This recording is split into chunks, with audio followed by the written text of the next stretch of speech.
Have you heard of the Melon Heads? Just the name sends chills down your spine. They are creatures of the night, lurking in the shadows, waiting to terrify unsuspecting victims. Imagine, if you will, a grotesquely enlarged head, almost bulbous in its appearance, perched atop a small, childlike frame. Their skin, often described as pale and sickly, stretches taut over their misshapen skulls. Some say their eyes glow red in the darkness, filled with a malevolence that chills you to the bone. They are often described as wearing tattered clothing, remnants of a life they left behind, or perhaps a disguise to lure unsuspecting prey. Reports of melon heads come from various corners of the United States, but their presence is most pronounced in the rural backroads of Ohio, Michigan, and Connecticut. These states, with their sprawling forests and abandoned buildings, provide ample hiding places for these creatures of darkness. Some believe they inhabit abandoned hospitals and asylums, the remnants of their tortured past clinging to these decaying structures. Others claim they dwell in caves and tunnels, shunning the light of day and venturing out only when the moon casts an eerie glow upon the land. The origins of the melon heads are shrouded in mystery, with each state claiming its own chilling version of their creation. In Ohio, legend has it that they are the descendants of a group of children who escaped from an experimental medical facility. These children, subjected to horrific experiments, suffered a rare side effect that caused their heads to swell and their bodies to become deformed. They fled into the surrounding woods, their minds twisted by their ordeal, and became the monstrous melon heads.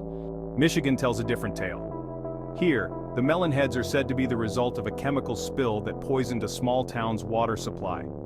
The chemicals caused severe birth defects, resulting in children born with grotesquely enlarged heads and disfigured bodies. The townsfolk, horrified by these children, drove them into the woods where they were forced to fend for themselves. Over time, they became feral and turned on the humans who had cast them out, forever remembered as the terrifying melon heads. Connecticut's version of the legend is equally disturbing. Their melon heads are said to be the spirits of colonial-era children who were afflicted with hydrocephalus, a condition that causes fluid buildup in the brain, resulting in an enlarged head. These children, ostracized and feared by the superstitious townsfolk, were accused of witchcraft and burned at the stake. Now their vengeful spirits roam the woods, seeking retribution for the cruelty they endured in life. Sightings of the melon heads have been reported for decades, each encounter more terrifying than the last. One of the earliest documented sightings comes from Ohio in the 1960s. A group of teenagers, driving along a deserted road late at night, reported seeing strange figures with large heads watching them from the tree line. Terrified, they sped away, their encounter becoming a local legend, whispered around campfires and late-night sleepovers. In Michigan, a similar story unfolded in the 1970s. A young couple, parked on a secluded lover's lane, described being approached by childlike figures with oversized heads. The creatures hissed and clawed at their car, their eyes glowing menacingly in the darkness. The couple managed to escape, but the memory of that night continues to haunt them. Connecticut, too, has its share of chilling encounters. In the 1980s, a group of hikers reported seeing a group of melon heads in the woods near an abandoned asylum. The creatures, seemingly agitated by the hikers' presence, chased them through the underbrush, their high-pitched shrieks echoing through the trees.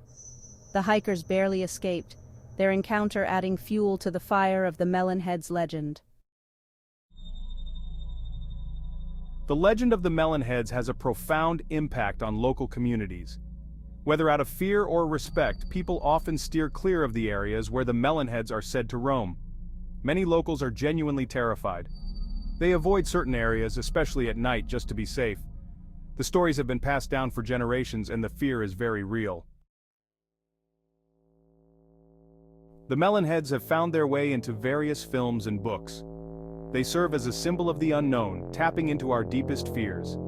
It's fascinating how urban legends like these can transcend local folklore and become part of broader pop culture. Indeed, the melon heads have captured the imagination of many, appearing in everything from horror movies to novels. Their mysterious nature continues to intrigue and terrify audiences. The legend of the melon heads plays on our natural fear of the unknown and the uncanny. It's a psychological phenomenon where the mind fills in the gaps with terrifying possibilities.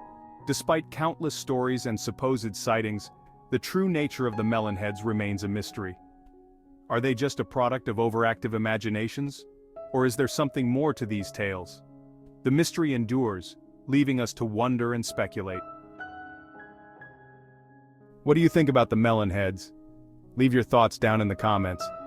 Thank you for watching. We'll see you next time.